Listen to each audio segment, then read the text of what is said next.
Hello' everyone. তো আজি হৈছে বিহুৰ নেক্সট দিনাখন আৰু আজি আমি গোটেই ফেমিলিটো বাহিৰলৈ ওলাই যাম বুলি ভাবিছোঁ। তো আজি আমি কি কৰোঁ এনেকৈ চাই থাকক।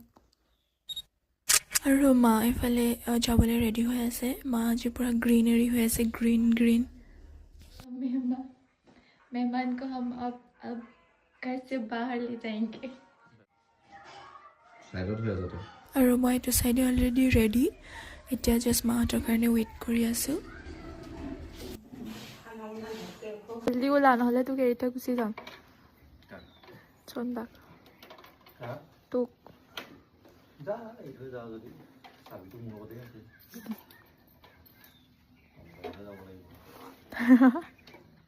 আমি ৰেডি হৈ গ'লোঁ। এতিয়া যাম আৰু আমি গৈ আছোঁ বিহপুৰীয়া, বিকজ মোৰ এযোৰ কাপোৰ ল'বলগীয়া আছিলে।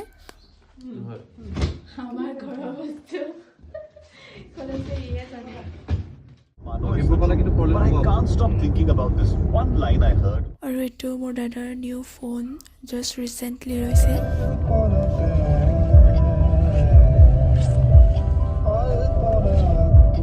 আৰু আমি ফাইনেলি আহি পাই গ'লোঁ বিহপুৰীয়া আৰু কাপোৰ চইচ কৰা হৈ গ'ল, কাপোৰো লোৱা হৈ গ'ল। এতিয়া আমি ঘৰ যাম, বিকজ ঘৰতো বহুত কিবাকিবি প্লেন আছে। তো এতিয়া আমি ঘৰ ৰিটাৰ্ণ হৈ আছোঁ। আৰু ঘৰ পাই কাৰো মানে ৰখিবলৈ টাইমেই নাই, চবেই খোৱা যোগাৰ ধৰাত লাগি গ'ল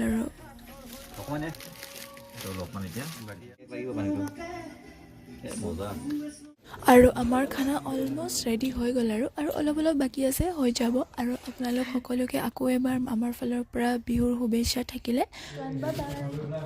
জয় অসম, হেপী বিহু। বাই বাই।